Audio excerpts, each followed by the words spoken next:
Olá, camaradas! No vídeo de hoje a gente vai falar sobre a mais-valia, né, e a sua aplicação hoje em dia, né, como é que ela funciona, né, na nossa realidade atual. Tá, cortou. Não, porque aí eu quero falar do curtir, compartilhar depois da vinheta.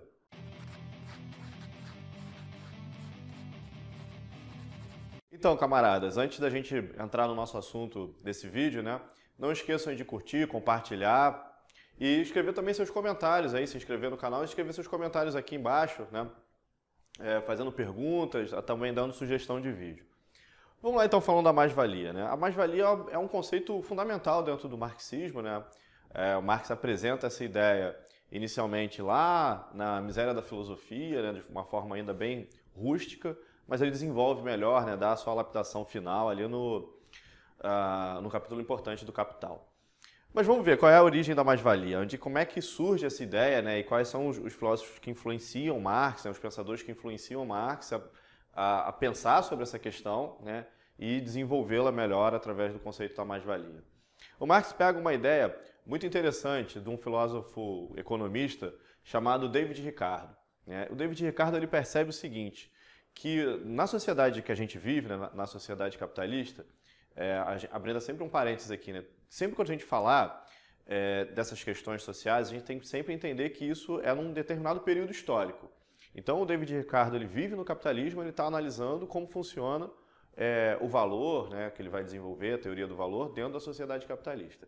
Então vamos lá, o David Ricardo ele pensa o seguinte, que na sociedade capitalista, o valor ele é determinado pela quantidade de trabalho necessário à sua produção, né? E aí o que significa esse trabalho? A gente está falando de trabalho útil, então portanto não vale história de pizza queimada, de cavar buraco que não serve para nada, nada disso é trabalho útil para a gente. Trabalho útil é aquele trabalho que produz alguma coisa que alguém vai querer, né? Então, para isso ter algum sentido, né? Senão acabam surgindo aí uns espantalhos bem estranhos. Então, o David Ricardo ele percebe o seguinte, que na sociedade o trabalho é que produz valor, né? Então, a partir do trabalho é que a gente começa a ter valor, e esse valor é o quê? Como é que ele é medido na sociedade capitalista? Através do dinheiro. Então, a coisa vale, a forma de medir o valor na sociedade é quanto ela vale em dinheiro, né? E isso se regula através do mercado, né? A troca de mercadorias, né? A compra e venda de mercadorias, tudo isso.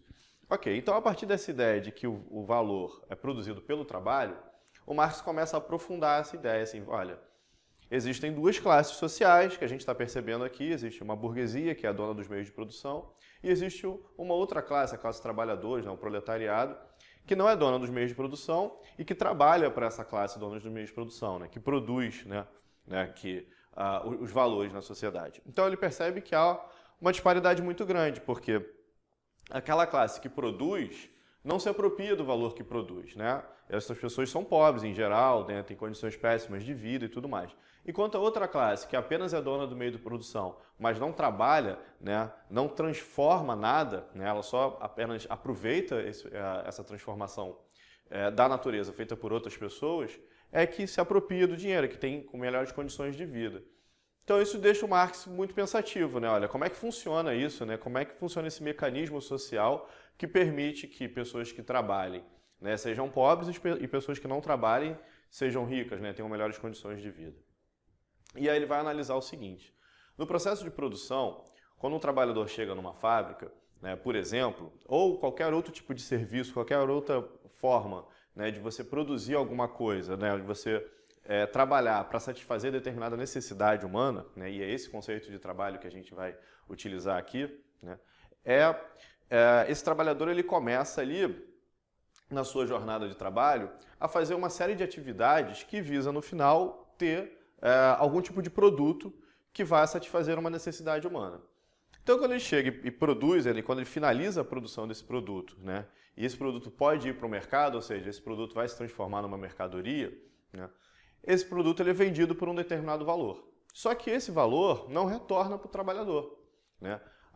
Existe uma argumentação interessante que a gente pode fazer aí, mas não existe uma série de custos, né? Existe o custo com matéria-prima, existe o custo, né, com a luz, enfim, com todas as coisas, né? Até impostos, enfim, tudo isso que o capitalista investe, né, que o burguês investe para poder produzir, sim, existe. Mas se a gente descontar todos esses custos, né, e parar para analisar aquele valor que o trabalhador produziu, ou seja, se numa análise hipotética aqui, numa determinada empresa, você tem lá um empregado, né, vamos dizer assim, um grupo de empregados, que produz determinado valor, né, que produz uma quantidade de produtos que valem, sei lá, por dia 2.000. Mas o custo ou seja, o valor final é 2.000. Mas o custo inicial, o custo com aquelas coisas que eu falei, necessárias à produção, mas que não são o trabalho, né, para serem produzidas, valem, sei lá, 500. Então você tem uma diferença entre esses 2.000 e o 500, que daria 1.500 na nossa fábrica hipotética, aqui na nossa empresa hipotética. Essa diferença entre os custos de produção e o valor final do produto é produzido pelo trabalho. Então foi o trabalhador que produziu esse valor excedente, esse valor aí, esses 1.500. Só que por dia, essa massa de trabalhadores não recebe 1.500, né? Recebe, sei lá, 500. Então você tem 500 dos custos de produção, mais 500 pagos de salários aos trabalhadores. E sobra 1.000, né? Esse 1.000 é apropriado, essa quantidade de valor fictício é apropriada pelo burguês. Então é aí que reside a mais-valia, nessa diferença entre a quantidade de valor produzido pelo trabalhador, né, e aquele valor que realmente retorna para ele, na forma de salário, né? Então todos os trabalhadores na sociedade capitalista são explorados. Embora muitos acreditem que não, né? Alguns se acreditam até microempreendedores, pequenos empresários, não sei o quê, mas na verdade não. Mesmo o sujeito que é dono de, sei lá, um meio de transporte, ou aluga esse meio de transporte e utiliza esse meio de transporte através de um aplicativo, né, para poder conseguir trabalhar, ele também é explorado, porque o valor que ele produz através do serviço que ele presta não é apropriado totalmente por ele. Grande parte desse valor fica na mão do dono do aplicativo, que é, na verdade, o meio de produção. Esse aplicativo, na verdade, ele funciona como um meio de produção na nossa sociedade. Então, camaradas, a ideia desse vídeo foi justamente mostrar como é que funciona a exploração na sociedade capitalista, né, que Marx chamou de mais-valia, né, ou mais valor, né, também, dependendo de acordo com a tradução, a gente pode encontrar essas duas expressões, né.